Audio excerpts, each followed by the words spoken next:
Hello friends, start करते हैं second chapter NISM का। एनआईएसएम सीरीज का सेकंड चैप्टर स्टार्ट करते हैं। अगेन वापस से हम इसको समझेंगे कितने मार्क्स का चैप्टर है और क्या क्या क्वेश्चंस इसमें आ सकते हैं, तो वन बाय वन समझते हैं। तो सबसे पहले मैं आपको बता दूं, इसमें जो मार्क्स आने वाले हैं टोटल 5 क्वेश्चंस आएंगे और इसमें से केवल और केवल 5 ही क्वेश्चन आएंगे। क्या क्या टॉपिक हो सकता है, हर एक टॉपिक को मैं हम लोग आगे कवर करने वाले हैं। तो स्टार्ट करते हैं। चैप्टर का नाम क्या है? इंडेक्स। इंडेक्स क्या होता है? सबसे पहले तो हम ये समझते हैं। इंडेक्स जैसे कि अगर आप स्टॉक मार्केट से थोड़ा बहुत भी अवेयर हैं, सुना भी है, तो आपने सुना होगा निफ्टी, सेंसेक्स, बैंक निफ्टी। तो ये सब क्या है? ये इंडेक्स है जो कि मार्केट कैपिटलाइजेशन के हिसाब से है, कौन सी कंपनी बड़ी है, कौन सी कंपनी छोटी है, या सेक्टोरियल इंडाइसेज है। तो पहले थोड़ा सा इसका ओवरव्यू समझ लेते हैं हम लोग। तो इसके लिए सबसे पहले हम आ जाते हैं एनआईसी इंडिया की वेबसाइट पे। एनआईसी इंडिया की वेबसाइट naceindia.com आपने ओपन कर लिया। यहां से आप चले जाएंगे व्यू ऑल इंडाइसेज। तो यहां पे आप देखेंगे कि यहाँ पे सभी इंडेक्स हैं, जैसे कि निफ्टी 50 हो गया, निफ्टी नेक्स्ट 50, निफ्टी 100। ये सब क्या है? इंडेक्स है। Nifty mid cap 50, Nifty mid cap 100, ये सभी क्या है? ये इंडेक्स है जो कि पूरे के पूरे अपने ग्रुप को रिप्रेजेंट कर रहे हैं। तो इंडेक्स का मतलब क्या होता है कि अपना ग्रुप को रिप्रेजेंट कर रहा है परसेंटेज वाइज। जैसे बैंक निफ्टी है, पूरा अपने सेक्टर को रिप्रेजेंट कर रहा है कि बैंकिंग सेक्टर में क्या हो रहा है, प्लस जा रहा है, माइनस जा रहा है। ऐसे ही ऑटो सेक्टर के लिए निफ्टी ऑटो है, निफ्टी फाइनेंशियल सर्विसेज है, निफ्टी आईटी है, एफएमसीजी है। तो ये सभी क्या है? ये इंडेक्स है। तो ये चैप्टर का नाम भी इंडेक्स है और सारी डिटेल हम लोग इंडेक्स के बारे में ही इसमें समझने वाले हैं। ठीक है, तो सबसे पहला पॉइंट इसका क्या है, क्या क्या चीजें इसमें कवर होने वाली है। इंडेक्स क्या होता है और इसका सिग्निफिकेंस क्या है, डिफरेंट मार्केट के इंडेक्सेस कौन कौन से हैं, और इंडेक्स मैनेजमेंट क्या होता है, मेंटेनेंस क्या होता है, एप्लीकेशंस इंडाइसेस क्या होता है। ये 4 टॉपिक है। इन 4 टॉपिक के बारे में हम लोग समझने वाले हैं। सबसे पहला, इंट्रोडक्शन ऑफ इंडाइसेस। तो इंडेक्स क्या होता है? एक स्टैटिकल इंडिकेटर है। स्टैटिक्स जो लोग मैथ से होंगे उनको समझते हैं स्टैटिक्स क्या होता है। मतलब उसमें एक इंडेक्स को देख के आपको यह समझ में आ जाएगा कि पूरे ग्रुप में क्या हो रहा है। इंडेक्स अगर पॉजिटिव है तो पूरा ग्रुप में क्या हो रहा है, मतलब इंडेक्स क्या हो सकता है, उसमें पूरे मेजर क्या चेंजेस हो रहे हैं। इंडेक्स को देख के आपको समझ में आ जाएगा। किसके बारे में होता है? इकोनॉमी को भी बता सकता है। जैसे मान के चलो फॉर एग्जांपल कि सीपीआई इंडेक्स, कंज्यूमर का इंडेक्स जो है, सीपीआई कंज्यूमर प्राइस इंडेक्स, इससे हमें क्या समझ डेटा आता है इकोनॉमिक्स का, आप लोगों ने देखा होगा सीपीआई का कंज्यूमर प्राइस इंडेक्स। इससे हमें पता चलता है भाई कि महंगाई दर बढ़ रही है, घट रही है। ठीक है, तो ऐसे बहुत सारे यूएस के भी कई सारे डेटा आते हैं। ठीक है, होम सेल्स का डेटा आता है, अनएम्प्लॉयमेंट का इंडेक्स का डेटा आता है। तो ये सारे इकोनॉमिकल इंडेक्स हैं। तो इससे हमें समझ में आता है कि उस पर्टिकुलर इकोनॉमी में क्या हो रहा है। ठीक है, तो अब फाइनेंशियल मार्केट के लिए भी इंडेक्सेस हैं। फाइनेंशियल मार्केट के लिए जैसे अभी आपने देखा निफ्टी 50 हो गया, बैंक निफ्टी हो गया, ये सब क्या है? फाइनेंशियल मार्केट के इंडेक्स हैं। पोर्टफोलियो के भी इंडेक्सेस हैं। पोर्टफोलियो इंडेक्सेस जो है पोर्टफोलियो को रिप्रेजेंट करेंगे कि उस पोर्टफोलियो में क्या हो रहा है। ठीक है, हर इंडेक्स का जो अपनी कैलकुलेशन की अलग मैथोलॉजी है, उनका अपना अलग कैलकुलेशन है कि कौन सा इंडेक्स किस तरीके से अपने आप को कैलकुलेट कर रहा है। ठीक है, कैलकुलेशन मैथोलॉजी जो है वो अलग अलग है, सबका अपने वैल्यू के हिसाब से है, किसी का परसेंटेज बेस पे है। ठीक है, तो बहुत ज्यादा डिटेल में ना जाते हुए इसमें स्पेसिफिकेशन ऑफ स्टॉक इंडेक्स। अब यहां से आपको क्या देखना है, a stock index an indicator of performance of overall market participant sector. मतलब एक जो स्टॉक इंडेक्स है वो क्या बताएगा, वो परफॉर्मेंस बता देगा पूरा ओवरऑल मार्केट का या फिर पूरा ओवरऑल सेक्टर का। फॉर एग्जांपल जैसे आपने ऑटो सेक्टर का इंडेक्स देखा तो आपको ये समझ में आ जाएगा कि पूरे ऑटो सेक्टर में क्या हो रहा है। जैसे कई बार हम लोग देखते हैं कि भाई कोई सेक्टर ब्रेकआउट लेता है, कोई सेक्टर काफी तेज चल रहा है, अपना लाइफ टाइम हाई पूरे सेक्टर ने ब्रेक कर दिया। अब सेक्टर लाइफ टाइम हाई कब ब्रेक करेगा, जब उसके स्टॉक लाइफ टाइम में ब्रेक करेंगे, जब उसके मेजर वेटेज वाले स्टॉक लाइफ टाइम में ब्रेक करेंगे। ठीक है, तो क्या करेगा, वो पूरे सेक्टर को रिप्रेजेंट करता है। और क्या है, it serve as a benchmark of portfolio performance, manage portfolio belonging either to individual or mutual fund use the stock index as measure of evaluation of their performance.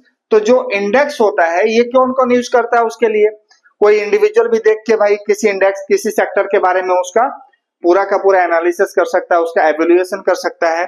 और क्या, कौन, म्यूचुअल फंड्स भी देखते हैं उसको। ठीक है, it's use an underline for financial application for of derivative. अब देखो जो इंडेक्स होता है वो अंडरलाइन एसेट के रूप में यूज होता है। जैसे फॉर एग्जांपल जैसे मान के चलो निफ्टी 50 है, डेरिवेटिव में ट्रेड होता है निफ्टी 50 का फ्यूचर ट्रेड होता है, तो उसका जो अंडरलाइन एसेट है वो स्पॉट है, वो क्या है, निफ्टी 50 है। ठीक है, तो इस तरीके से उसका डेरिवेटिव में भी ट्रेड होता है। Various product in OTC and exchange traded market are based on indices as the value underline. मतलब जो वेरियस प्रोडक्ट हैं ओटीसी के भी, उनके भी अंडरलाइन क्या होते हैं, वो इंडेक्स ही होता है। ठीक है, तो ये सारा इसका सिग्निफिकेंस है। अब टाइप ऑफ मार्केट इंडाइसेस, यहां से क्वेश्चन आता है, type of market indices. Indices can be designed and construct in various way depending upon their methodology. They can be classified as under. अब देखो सबका अपना अपना कैलकुलेशन का मेथोलॉजी है। सबसे पहला मार्केट कैपिटलाइजेशन वेटेज इंडेक्स। अब मार्केट कैपिटलाइजेशन वेटेज इंडेक्स समझने से पहले तो हमें यह समझना पड़ेगा कि मार्केट कैपिटलाइजेशन होता क्या है। तो सबसे पहले मार्केट कैपिटलाइजेशन समझते हैं। मार्केट कैपिटलाइजेशन क्या होता है, नॉर्मली मैं आपको यही बता देता हूं। जैसे मान के चलो कोई एक कंपनी है, मान लेते हैं कि भाई कंपनी है टीसीएस, राइट। अब टीसीएस का शेयर जैसे मान के चलो फॉर एग्जांपल 4,000 रुपए चल रहा है आज का प्राइस, और टोटल नंबर ऑफ शेयर कितने हैं टीसीएस में, टीसीएस में टोटल नंबर ऑफ शेयर कितने हैं। मान के चलो टीसीएस में टोटल नंबर ऑफ शेयर है फॉर एग्जांपल मान लेते हैं 10 करोड़ शेयर हैं। ठीक है, 10 करोड़ शेयर है, ऐसे ही मैं रैंडम ले रहा हूं, अभी अपन देख लेंगे टीसीएस का मार्केट कैपिटलाइजेशन भी कितना है। तो 10 करोड़ यानी टोटल आज का प्राइस, आज का जो प्राइस चल रहा है और into total number of shares, उस कंपनी के टोटल नंबर ऑफ शेयर कितने हैं और आज का प्राइस कितना चल रहा है, दोनों का मल्टीप्लाई कर देंगे तो क्या निकल जाएगा, मार्केट कैपिटलाइजेशन निकल जाएगा। क्या निकल जाएगा, मार्केट कैपिटलाइजेशन निकल जाएगा आज का। ठीक है, जैसे अब यहां पे आप देखो, मैं आपको दिखा भी देता हूं। अब जैसे किसी भी कंपनी का हमें देखना है, जैसे मान के चलो फॉर एग्जांपल हमें टीसीएस का डिटेल चाहिए, टीसीएस सर्च किया nseIndia.com पे, यहां पे आपको क्या दिख जाएगा, यहां पे दिख रहा है market capitalisation. Total market capitalisation TCS का आज की डेट का कितना है, 14,62,430 करोड़ रुपए। ये क्या है, टोटल मार्केट कैपिटलाइजेशन है। ठीक है,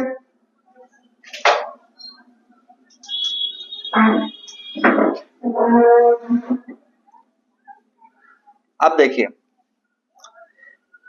तो ये जो मार्केट कैपिटलाइजेशन जो मेथड है, मार्केट कैपिटलाइजेशन मेथड से कैसे हम इंडेक्स कैसे चलता है, market capitalisation weightage wise. In this method the method of calculation each stock is given weightage according to the market capitalisation. सभी स्टॉक का जो वेटेज होगा वो कैसे होगा, मार्केट कैपिटलाइजेशन के हिसाब से पूरे इंडेक्स में देगा। मतलब जिसका मार्केट कैपिटलाइजेशन ज्यादा होगा उसका वेटेज इंडेक्स में ज्यादा होगा, जिसका मार्केट कैपिटलाइजेशन कम होगा उसका इंडेक्स में वेटेज कम होगा। सिंपल, ये आपको समझना है, ठीक है। यही सारी चीजें आपको कैलकुलेशन में यहाँ पे समझाई गई है, ठीक है। जैसे there are market capitalization of the market value of the company calculated by the multiplication of total number of share outstanding the current market price for, जैसे मैंने अभी आपको बताया कि टोटल नंबर ऑफ शेयर और आज का करंट मार्केट प्राइस को मल्टीप्लाई कर दिया तो मार्केट कैपिटलाइजेशन निकल गया, ठीक है। जैसे फॉर एग्जांपल इसने दिया है कि एबीसी कोई कंपनी है जिसके जो आउटस्टैंडिंग जो शेयर हैं वो कितने हैं, वो 5 करोड़ शेयर हैं और इसका मार्केट प्राइस कितना चल रहा है, 120 रुपए चल रहा है, ठीक है। तो इसका जो मार्केट कैपिटलाइजेशन हो गया टोटल कितना हो गया, 600 करोड़ का मार्केट कैपिटलाइजेशन हो गया, ठीक है। जैसे कि अभी मैंने आपको टीसीएस का एग्जांपल बताया। Let's understand the concept of the help for of an index. जब तो इसको देखो बहुत ज्यादा डिटेल में नहीं जाएंगे क्योंकि 5 ही नंबर के क्वेश्चन आने हैं। बहुत ज्यादा डिटेल में जाऊंगा तो आप लोग बोलोगे कितना लंबा खींच दिया इसको, लेकिन समझना जरूरी है।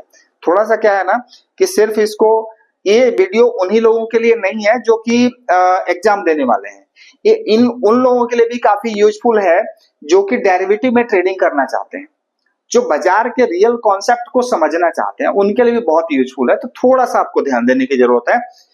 तो कैसे बनता है ये इंडेक्स, एक आप समझ लीजिए, उसके बाद फिर रैंडम आपको अपने आप समझ में आ जाएगा।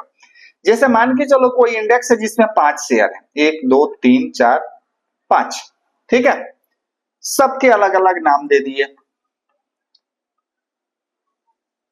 मान के चलो कि ये स्टॉक का जो इंडेक्स बना वो 1 जनवरी 1995 को बना। नंबर जो प्राइस थे सबके वो इतने रुपीस थे और total number of share lakh में थे, 20 लाख, 12 लाख, 16 लाख, 30 लाख और 8 लाख, ठीक है। और आज स्टॉक के प्राइस इतने इतने हो गए, ठीक है। तो अब इसके हिसाब से the market capitalisation of the index in January 2015, sorry 1995 में जो इसका मार्केट कैपिटलाइजेशन था पूरा का पूरा इंडेक्स का, मान लेते हैं कि 18, इसकी जो इंडेक्स का जो प्राइस था 18,800 था, जो कि इस तरीके से कैलकुलेट किया गया, ठीक है। ये ओल्ड प्राइस है, ये नंबर ऑफ शेयर है, ये इनका मार्केट कैपिटलाइजेशन आ गया लाख में, ठीक है। तो इन सबको जोड़ा गया तो एक इंडेक्स का वैल्यू आ गया कितना, 18,800 रुपए। ये हो गया इंडेक्स की वैल्यू, ठीक है। अब इंडेक्स की वैल्यू जो हो गई उसके हिसाब से जितना जितना जिसका मार्केट कैपिटलाइजेशन है उसको डिवाइड करते जाएंगे तो सबकी वेटेज निकल गई, पुरानी वेटेज। कैसे निकली, मैं आपको एक छोटा सा एग्जांपल बता देता हूं, ठीक है। फॉर एग्जांपल मान के चलो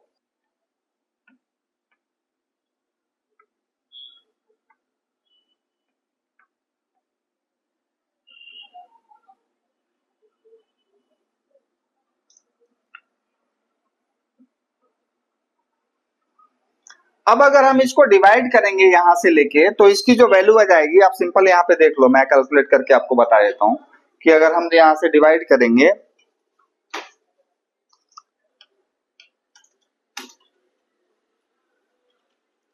तो हम यहां पे जब देख रहे हैं कि हमने डिवाइड किया 2000 को 18,800 से, तो वैल्यू क्या आ गई यहां पे, देखो अगर 2000 को हम 18,800 से डिवाइड करेंगे तो वैल्यू आ गई 0.1062, यानी मान लेते हैं 0.11 मान लेते हैं। तो ऐसे ही 3000 को अगर डिवाइड करेंगे 18,800, 3000 को 18,800 से डिवाइड करेंगे तो उसमें वेटेज आ जाएगा। 7200 को भी अगर डिवाइड करेंगे तो उसका वेटेज, ऐसे ही सबका वेटेज निकल जाएगा। अब जब ये हो गया क्या, पुराना जो स्टॉक का प्राइस था, पुराना जो ओल्ड प्राइस चल रहा था जब इंडेक्स लॉन्च हुआ मान के चलो, तो उस टाइम पे इन सब के वेटेज ये आ गए, ठीक है।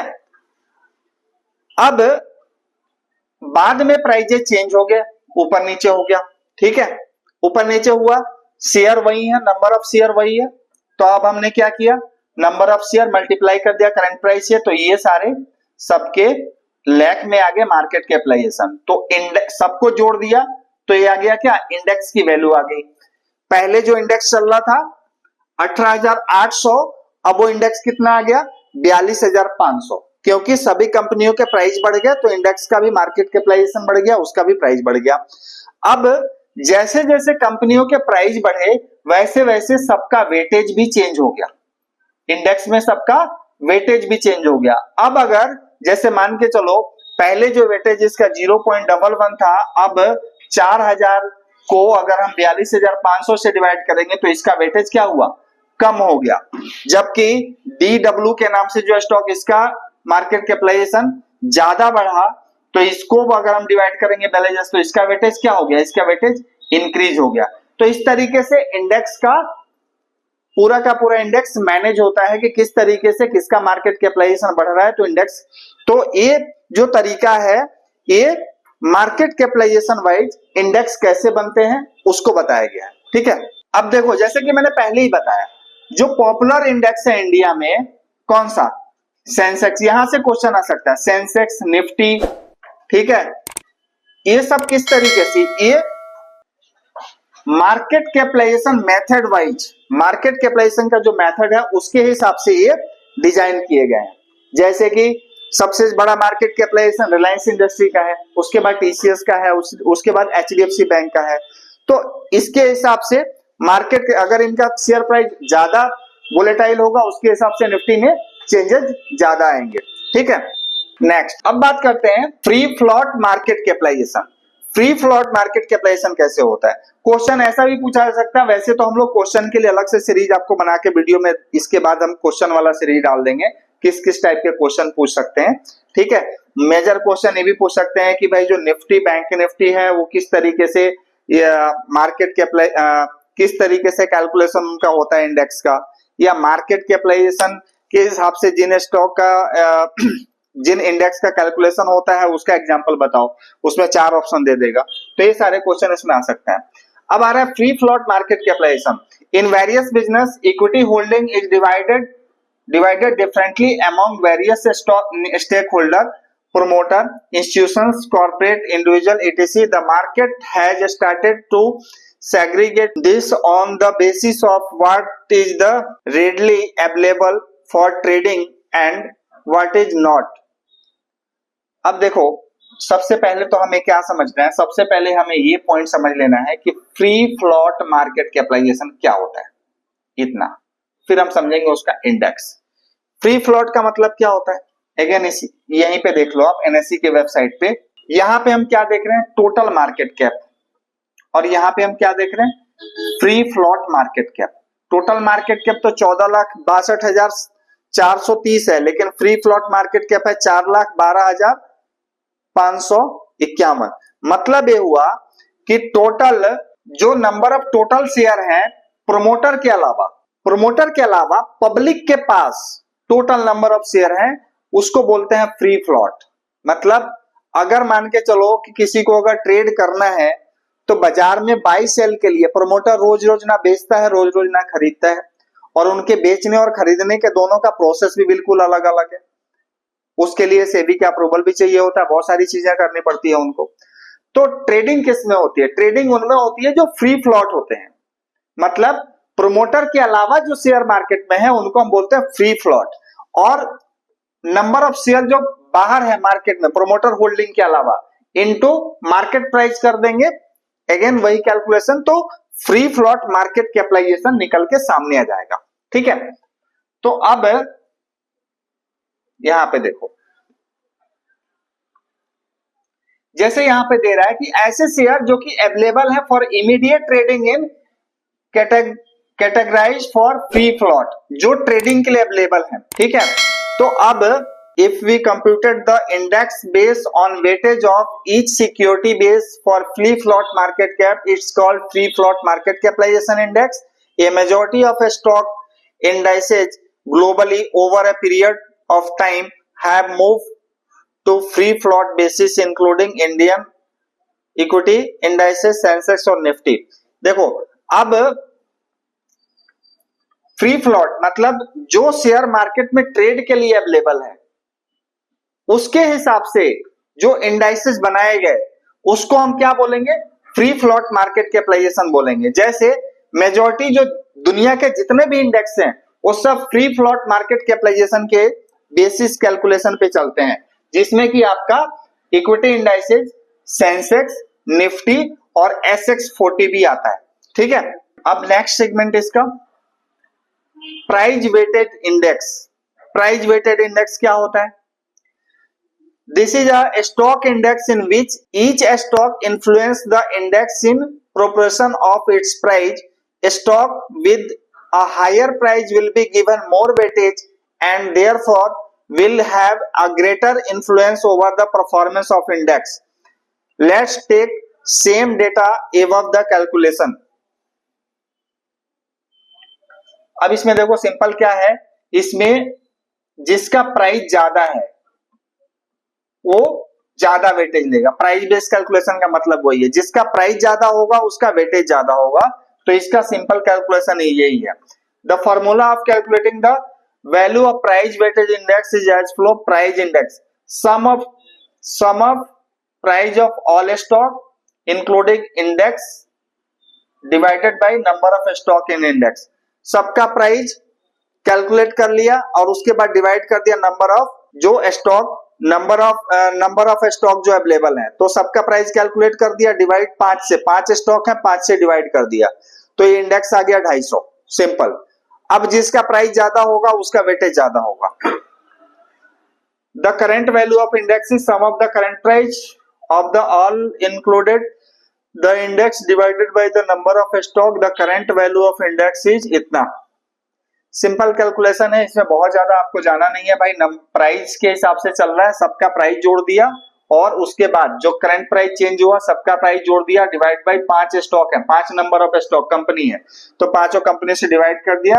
अभी पहले जो 250 इंडेक्स की वैल्यू थी अब वो कितनी हो गई, वो 510 हो गई। अब बोल रहे हैं कि भाई कितना परसेंट इंक्रीज हुआ, तो 510 में से 250 माइनस कर दिया, डिवाइडेड बाय 250 कर दिया, तो 104% का इंक्रीमेंट हो गया। ठीक है, अब देखो कौन कौन से इंडेक्स है जो इस मेथड पे चलते हैं प्राइस वाले पे। तो डाउ जोन्स, निक्केई, ये दोनों पॉपुलर इंडेक्स हैं जो कि प्राइस वेटेज इंडाइसेज हैं। मतलब ये प्राइस बेस पे चलते हैं। नंबर ऑफ शेयर्स और कितने कितने प्राइस के उनके हैं उसको टोटल करके नंबर ऑफ शेयर से डिवाइड कर दिया तो इनका इंडेक्स वैल्यू आ गया। तो इसमें क्वेश्चन आ सकता है भाई डाउ जोन्स इंडस्ट्रियल या प्राइस वेटेज इंडाइसेस में कौन कौन से वो चलते हैं, उसका मेथड क्या है। ठीक है, तो नॉर्मली ये कैलकुलेशन आप कर लोगे, निकल जाएगा, एवरेज निकालना है। Equal weightage indexes, equal weightage simple नाम से ही समझ में आ रहा है भाई, सबका वेटेज सेम कर दिया। An index equal weightage index is one of which stock included in the index have the same weightage, सबका वेटेज सेम कर दिया। the number of share of each stock is adjusted in the such। अब इसका example क्या है भाई, जैसे ये सारे स्टॉक आ गए, 4 स्टॉक है, इनके 1995 में ये प्राइस थे, उसके बाद ये क्वांटिटी थी इनकी, टोटल वैल्यू सबको सेम वेटेज दे दिया 30-30 हजार, सबको सेम वेटेज दे दिया, तो टोटल वैल्यू कितनी हो गई, इंडेक्स की वैल्यू हो गई 1,20,000। ठीक है, अब प्राइस के हिसाब से सबको इक्वल वेटेज आ गया, सबको 25-25% का वेटेज मिल गया।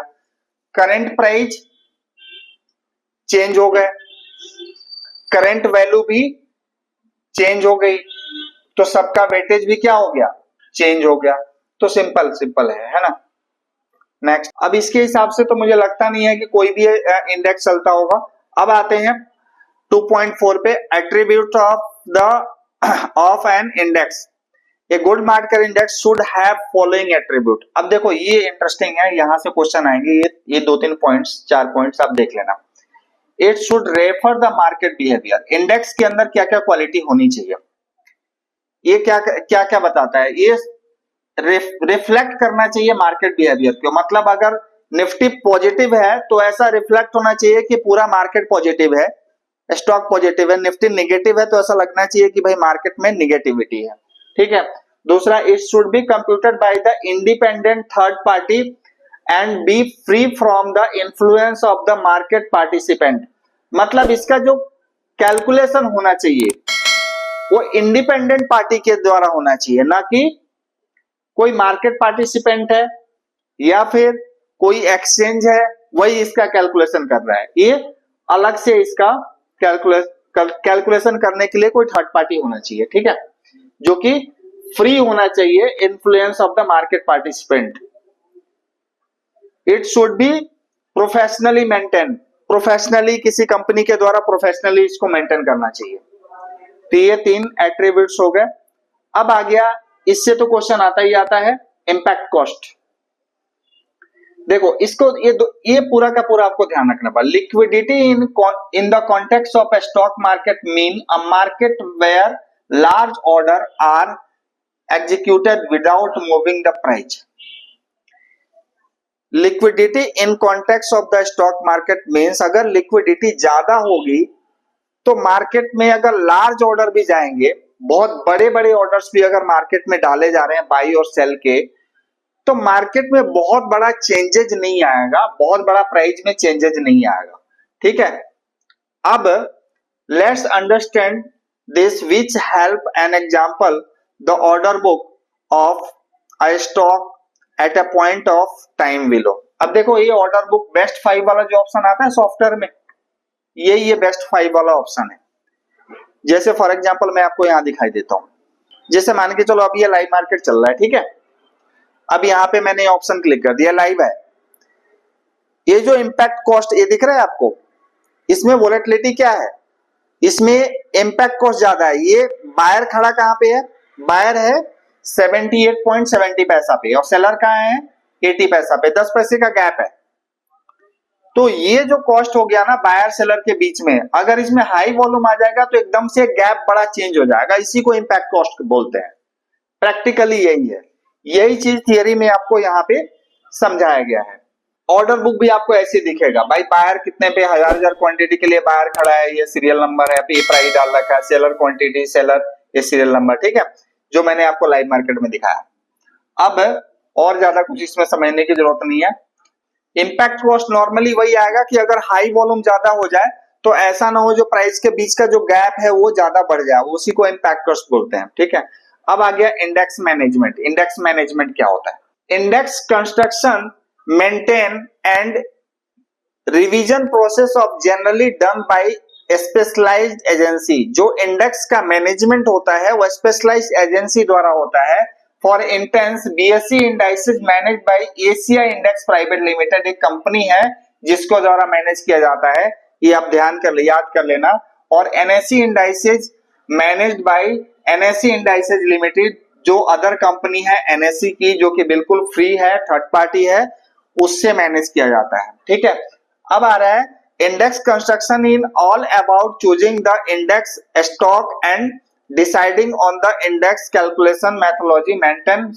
Maintenance mean adjusting the index corporate action like bonus issue, right issue, stock split, consolidation, merger, revision, and an index deal with the change in the composition of index such as replacement and existing stock by the new ones because change in the trading paradigm of the stock or a shift in interest of market participant। तो इनका काम क्या होता है? इनका काम देखो क्या है, जैसे कई बार आपने देखा होगा कि कई सारे स्टॉक हैं जो निफ्टी में आ रहे हैं, जैसे डीमार्ट हो गया, ठीक है, और भी एक दो जैसे जियो फाइनेंस का भी सुन रहे हो, वो भी निफ्टी में आ रहा है, अदानी ग्रीन भी निफ्टी में आने वाला है। तो कौन सा शेयर जिसमें जो निफ्टी के क्राइटेरिया को फुलफिल कर रहा है निफ्टी में आ सकता है, कौन सा इंडेक्स के क्राइटेरिया को फुलफिल नहीं कर रहा है, जो जिसको बाहर करना है, ये सब कौन करता है? ये एजेंसी, जो इंडेक्स मैनेजमेंट वाली एजेंसी होती है, ये करती है, ठीक है। सिंपल इसका मतलब इतना ही है, यही समझना है। उसमें कब कौन से शेयर में क्या स्प्लिट हो रहा है, क्या बोनस हो रहा है, ये सारी चीजें ये सब लोग मैनेज करते हैं। ठीक है, इंडेक्स कंस्ट्रक्शन। अब देखो ये line, a good index is traded of, a good index is traded of between diversify and liquidity. ये लाइन पूरा ध्यान कर लेना, इस पे क्वेश्चन आंसर आ जाएगा, क्वेश्चन आ जाएगा उसमें कि ये ट्रू है कि फॉल्स है या फिर क्या उसमें स्पेसिफिकेशन होना चाहिए। ठीक है, ये well diversified index refer to the behaviour of the overall market economy, ये अपन ने पहले ही समझ लिया। ठीक है, well diversified the help in the reducing risk, it may be not help beyond the points going from 10 stock 20 stock lead to the sharp reduction of the risk। ठीक है, इससे ज्यादा कुछ अपने को लेना देना नहीं है। Index maintenance and index revision. Maintenance and revision of the indices is done with the help of various mathematical formula in order to keep the indexes compressed across time, and the index need to take into the account corporate action and such of stock split, share issuance। ये सारी चीजें, share issuance हो रहा है, कौन सा stock split हो रहा है, कौन सा जो भी कॉर्पोरेट एक्शन हो रहा है, उसके हिसाब से पूरा का पूरा इंडेक्स क्या होता है, रिवीजन होता है। ठीक है, मेजर इंडेक्सेस। मेजर इंडेक्सेस कौन कौन से हैं भाई, पहले ही मैंने आपको बता दिया अपने इंडिया के major indexes. Sensex, Sensex 50, Sensex next 50, BSE 100, BSE 200, BSE 500, NSC का तो हमने देख लिया था, निफ्टी 50, निफ्टी नेक्स्ट 50, निफ्टी 100, निफ्टी 200, निफ्टी 500 और एसएक्स 40। ठीक है, ये मेजर इंडाइसेज हैं। Application of indices. Traditionally, indices were used as measure to understand the overall direction of the stock market. However, a few applications have emerged in the investment field which are explained below। Index fund। देखिए अब ये कौन कौन से fund होते हैं। Index fund क्या होता है? This type of fund invest in a specific index with an objective of generate return equivalent to the return of index। This fund invest in index stock in the proportion in which these stock exist in the index। For instance, Sensex index fund would get similar returns as the Sensex index expect a small tracking error। चलो ये इसका मतलब मैं आपको बता देता हूं। जैसे आपने सुना होगा बहुत सारे ऐड आते हुए कि भाई इंडेक्स फंड है, निफ्टी के इंडेक्स, निफ्टी में इन्वेस्टमेंट करो, म्यूचुअल फंड है वो इंडेक्स फंड है, निफ्टी नेक्स्ट 50 का इंडेक्स फंड है या सेंसेक्स का इंडेक्स फंड है। तो इंडेक्स फंड का मतलब क्या होता है? इंडेक्स फंड का मतलब ये होता है कि जिस रेशियो में इंडेक्स में शेयर हैं उसी रेशियो में ये फंड उन सभी शेयरों में इन्वेस्टमेंट करेंगे जो उस इंडेक्स में है। जैसे मान के चलो निफ्टी में अगर 50 शेयर हैं, जिस वेटेज वाइज जो 50 शेयर निफ्टी में है उसी वेटेज वाइज अगर किसी फंड को 1 लाख रुपए लगाने हैं तो उन सभी शेयरों में उसी परसेंटेज वाइज लगाएगा, उसी को बोलते हैं इंडेक्स फंड। ठीक है, या 10 करोड़ रुपए उस फंड के पास है तो 10 करोड़ रुपए उसी रेशियो में लगाना पड़ेगा जिस रेशियो में वो इंडेक्स में शेयर है। या कोई शेयर अगर एंट्री हो रहा है तो उस शेयर को वापस उसी रेशियो में उसको इंडेक्स फंड को खरीदना पड़ेगा। कोई शेयर अगर एग्जिट हो रहा है उस इंडेक्स से, जैसे निफ्टी से कोई शेयर बाहर निकल रहा है, तो आपने न्यूज में कई बार सुना होगा अगर ये शेयर निफ्टी से बाहर निकल रहा है तो इसमें तुरंत इतनी सेलिंग आ जाएगी। वो सेलिंग कौन करेगा? वो सभी इंडेक्स फंड वालों को सेल करना पड़ेगा, जितने भी निफ्टी के इंडेक्स फंड चला रहे होंगे। जो शेयर एग्जिट होगा इमीडिएट उन सभी शेयरों को उनको बेचना पड़ेगा, और जो शेयर एंट्री होगा जिस रेशियो में एंट्री होगा उसका उस रेशियो में उसको खरीदना पड़ेगा। तो इसलिए कई बार देखने को मिलता है जैसे न्यूज आती है कि ये शेयर निफ्टी में एंटर होने वाला है तो उसका प्राइस एकदम से थोड़ा सा बढ़ जाता है। ऐसे आता है कि ये शेयर निफ्टी से बाहर निकलने वाला तो उसका प्राइस थोड़ा सा गिर जाता है, क्योंकि उसमें इमीडिएट बाइंग सेलिंग करनी पड़ती है जिस दिन वो एग्जिट एंट्री होते हैं उस दिन फंड को। ठीक है, अब बात आती है यहाँ पे इंडेक्स डेरिवेटिव। इंडेक्स डेरिवेटिव क्या होता है? Index derivative are derivative contract which have the index as underline asset. मतलब जो इंडेक्स जो ट्रेड कर रहा है वो अंडरलाइन एसेट के रूप में काम करेगा। Index option and index future के लिए the most popular derivative contract world wide index derivative are useful as a tool for hedging against market risk. ठीक है, जो हैजर होते हैं, जो पोजीशन का अपने रिस्क को हैज करना चाहते हैं। फॉर एग्जांपल जैसे समझो आपके पास 10 लाख का पोर्टफोलियो है और ऐसे शेयर हैं जो कि मैक्सिमम लार्ज कैप वाले हैं, जो निफ्टी में शेयर है वही है, और आपको लग रहा है कि मार्केट आगे खराब हो सकता है, तो सिमिलरली आप क्या करोगे, डेरिवेटिव में जाओगे, निफ्टी फ्यूचर के 1 लॉट या 2 लॉट आप बेच दोगे, जितना आपका मार्केट कैपिटलाइजेशन, जितना आपका पोर्टफोलियो है, तो आपका क्या हो जाएगा, जो आपका पोर्टफोलियो है वो हैज हो जाएगा। इसका एक टिपिकल कैलकुलेशन होता है, बीटा कैलकुलेशन कितने का है, तो वो अपन आगे समझेंगे डिटेल में। ठीक है, तो उसको बोलते हैं कि इंडेक्स डेरिवेटिव, जैसे निफ्टी, बैंक निफ्टी, सेंसेक्स, ये सब क्या है, डेरिवेटिव है जो फ्यूचर और ऑप्शन में ट्रेड करते हैं। अंडरलाइन एसेट क्या होता है, स्पॉट प्राइस। अब आता है ETF, exchange traded fund. Exchange traded fund is a basket of security that trade like individual stock on exchange. ये एक फंड है, लेकिन इसकी ट्रेडिंग कैसे होती है, शेयर जैसे होती है। इसको आप खरीदोगे सेम टाइम पे आपके डीमेट में आ जाएगा, आप इनमें इंट्राडे ट्रेड भी कर सकते हो, बेचोगे बिक जाएगा। लेकिन ये घटेंगे बढ़ेंगे कैसे, ये पूरे के पूरे इंडेक्स के रेशियो में ही होते हैं। तो ये घटेंगे बढ़ेंगे, जब इंडेक्स बढ़ेगा तो ईटीएफ बढ़ेगा, इंडेक्स घटेगा तो ईटीएफ घटेगा। जैसे एग्जांपल के लिए कौन कौन से ईटीएफ है, जैसे निफ्टी बीज है, आपने सुना होगा निफ्टी 20, बैंक निफ्टी का भी ऐसे ही है, बैंक निफ्टी। गोल्ड के ईटीएफ हैं, ये भी शेयर जैसा काम करेगा, गोल्ड ईटीएफ। ठीक है, गोल्ड बीज के नाम से है। तो ये सारे क्या है, ये एक्सचेंज ट्रेडेड फंड है। ठीक है, ये फ्यूचर नहीं है, ये कैसे ट्रेड होगा, ये स्टॉक के जैसे ट्रेड होगा, इनमें कोई एक्सपायरी नहीं होगी, आप लाइफ टाइम इनको रख सकते हो, उसके बाद भी रख सकते हो। राइट, ये हो गया आपका ईटीएफ। अब फिलहाल इस वर्कबुक में 2 क्वेश्चन आंसर है, 2 क्वेश्चन है, लेकिन मैं इसमें कम से कम आपको 20 से 25 क्वेश्चन जो पॉसिबल क्वेश्चन हो सकते हैं उसको मैं एक बार अनदर वीडियो में मैं आपको बता दूंगा। तो उसमें क्या होगा कि आप अगर उसको देख लोगे सिंपल, तो 5 क्वेश्चन जो भी आएंगे वो लगभग उन्हीं में से आएंगे। ठीक है, तो आ रहा है, स्टेट वेदर ट्रू और false, impact cost is low when liquidity in system is poor. Liquidity खराब है, अगर वॉल्यूम ही नहीं है, लिक्विडिटी खराब है, तो इंपैक्ट कॉस्ट क्या हो जाएगा, हाई हो जाएगा। लिक्विडिटी हाई है तो इंपैक्ट कॉस्ट लो रहेगा, लिक्विडिटी अगर खराब है तो इंपैक्ट कॉस्ट हाई हो जाएगा। तो ये क्या कह रहा है, इंपैक्ट कॉस्ट लो है, तो ये क्या है, ये गलत है, फॉल्स है। ठीक है, which of this flowing cost is not equally paid by the market participant but arise due to lack of liquidity. दोनों क्वेश्चन इंपैक्ट कॉस्ट पे ही आ गया। ठीक है, तो इंपैक्ट कॉस्ट पे एक क्वेश्चन तो आएगा ही आएगा, इन दोनों में से कोई ना कोई एक तो आएगा। इसके अलावा 4-5 क्वेश्चन और हो सकते हैं, 4 क्वेश्चन, वो कौन से होंगे मैं आपको नेक्स्ट वीडियो में डाल दूंगा, तो उसका आप रिवीजन कर लोगे तो एग्जाम क्लियर करने में आपको आसानी हो जाएगी।